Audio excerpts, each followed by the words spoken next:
வணக்கம். ஆஸ்திரேலியால பூந்தி பீச் அப்படிங்கிறதுல முந்தா நாள் நடந்த சம்பவத்த கேட்கும்போது, மனசு ரொம்ப என்னன்னு கேட்டிங்கன்னா, ரொம்ப பயங்கரமா வலிக்குது. ஒரு அப்பா, பையன் வந்து இவ்வளோ பேர வந்து கொன்னிருக்காங்க. பாகிஸ்தான சேர்ந்தவங்க. பாகிஸ்தான சேர்ந்தவங்கன்னு தான் என்னால சொல்ல முடியும். ஏன்னு கேட்டிங்கன்னா, அஹமத் அல் அஹமத் அப்படிங்கிறவரு, அதே மதத்த சேர்ந்தவரு காப்பாத்தியிருக்காரு. சிரியாலருந்து வந்திருக்காங்க.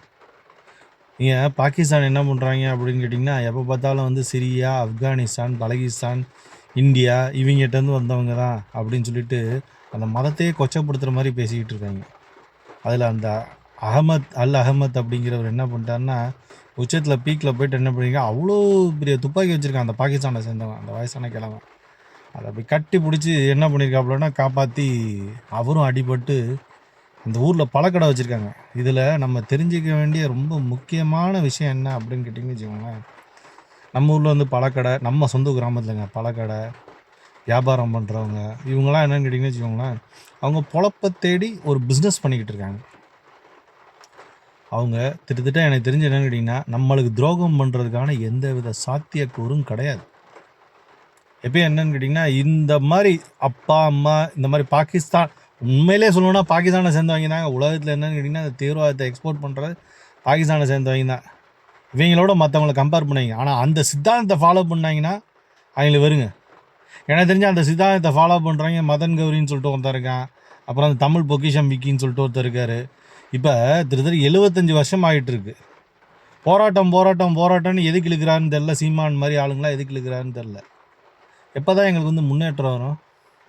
எப்போ பார்த்தாலும் போராட்டம். இதுக்காக போராடுவோம், அதுக்காக போராடுவோம். ஏன் அதுக்காக செய்யுங்க. கூட்டமாக அந்த போராடுறதுக்கு வந்து காசை வந்து இந்த உண்டியல் குலுக்கி, அப்புறம் அந்த கியூஆர் கோடு மூலிமா காசு வாங்குறீங்களா, அந்த காசை வச்சு அதை செஞ்சு போங்களேன். அந்த ஊருக்காவது ஒரு நன்மையாக வந்துட்டு போகும்ல. அந்த மாதிரிலாம் எவனும் செய்யவே மாட்டேங்கிறான். நாங்கள் போராடுவோம், தமிழுக்காக போராடுவோம். தமிழ் தானே நான் பேசிக்கிட்டு இருக்கேன், நான் என்ன ஆங்கிலமாக பேசிக்கிட்டு கிடக்கிறேன். நம்ம இது பண்ணிட்டு, அதுவும் பேர் கூட தமிழில் வச்சுருக்காங்களான்னு தெரியல. அதே மாதிரி நீங்கள் ஒரு விஷயத்தை வந்து தெளிவாக கவனித்து பார்க்கணும். இந்த போராட்டம்னு இழுக்கிறாங்க பார்த்துருங்களா அந்த வாய்களையா, அவங்க வண்டியே 70 கார் 100 கார் புதுசாக வாங்கிட்டு இருப்பாங்க.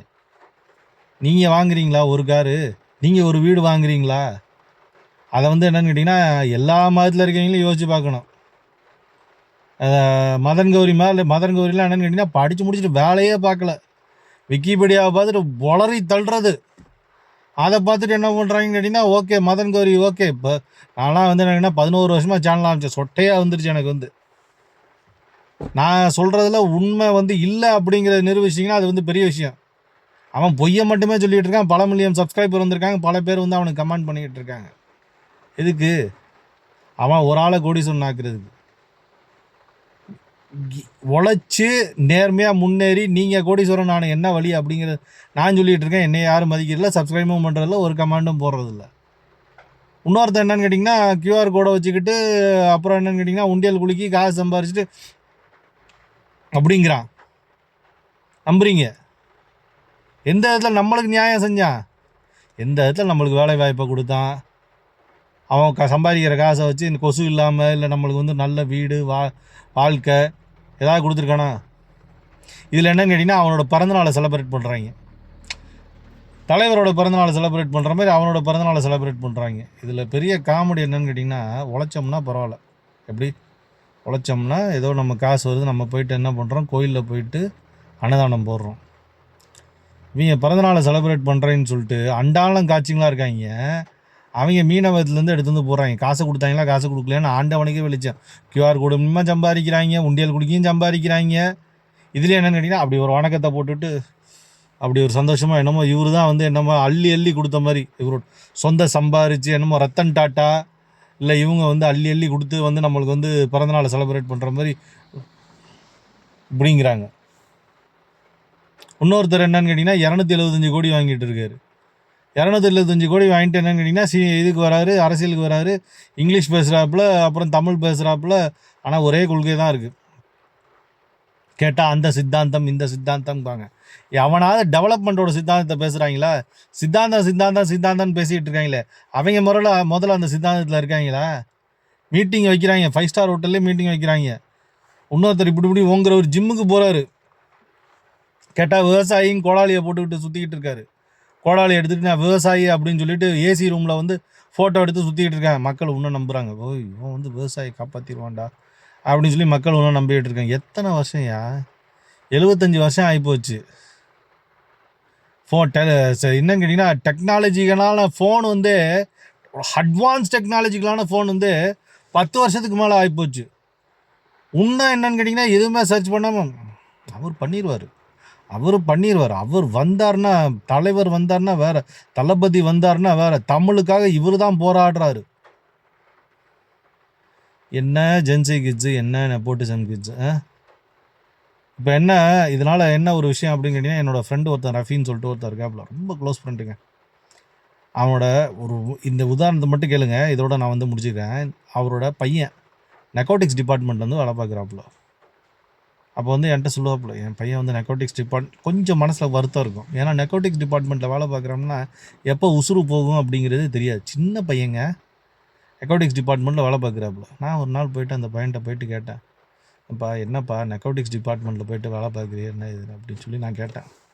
அவன் என்னதுமா சொன்னான், அப்பா நான் இந்த டிபார்ட்மெண்ட்டில் வேலை பார்க்கலன்னா வேறு யாருப்பா வேலை பார்க்குறது அப்படின்னு சொல்லி கேட்கான். எனக்கு அப்படியே திக்குன்னு தூக்கி போட்டுருச்சு. இந்த டிபார்ட்மெண்ட்டில் நான் வேலை பார்க்கல, என் நாட்டுக்காக நான் வேலை பார்க்கலன்னா வேறு எவன் வேலை பார்க்குறதுன்னு கேட்குறான். இருக்கிறது ஒரு பையன் தாங்க அந்த ரஃபீக் வந்து. அவர் வந்து என்ன கேட்டிங்கன்னா அந்த மாதிரி சொல்லி இது பண்ணும்போது கண்ணில் எனக்கே கண்ணீர் வருதுன்னா அவருக்கு எப்படி இருக்குன்னு நினச்சி பாருங்க.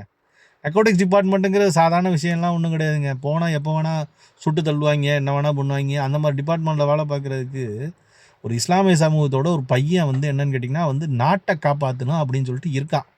இந்த அகமது மாதிரி இவர் என்கிட்ட வந்து அழுகுறாரு.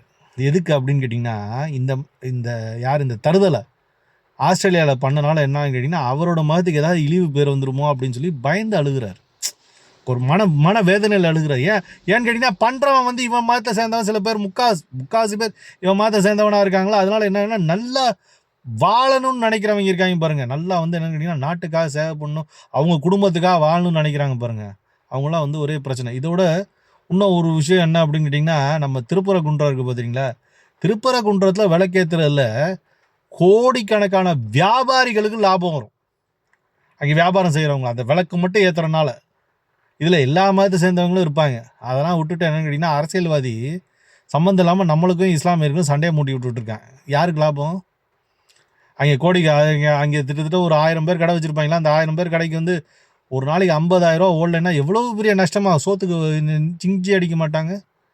அது கூட அவங்களுக்கு தெரியாதுன்னு நினச்சிக்கிட்டு இருக்காங்களா? நெப்போட்டிசம் கிட்ஸு குழந்தைங்களே, நெப்போட்டிசம் கிட்ஸு, ஜென்சி கிட்ஸு, நீங்களாம் வந்து என்ன கேட்டிங்கன்னா வருங்காலத்தில் ரொம்ப கேர்ஃபுல்லாக இருக்கணும். சின்ன சின்ன பசங்க சொல்கிறதெல்லாம் நம்பி நாசமாக போய் நாட்டை அழிச்சிடாதீங்க. இதான் வந்து உங்ககிட்ட நான் வந்து ரொம்ப தாழ்மையாக கேட்டுக்கிறது.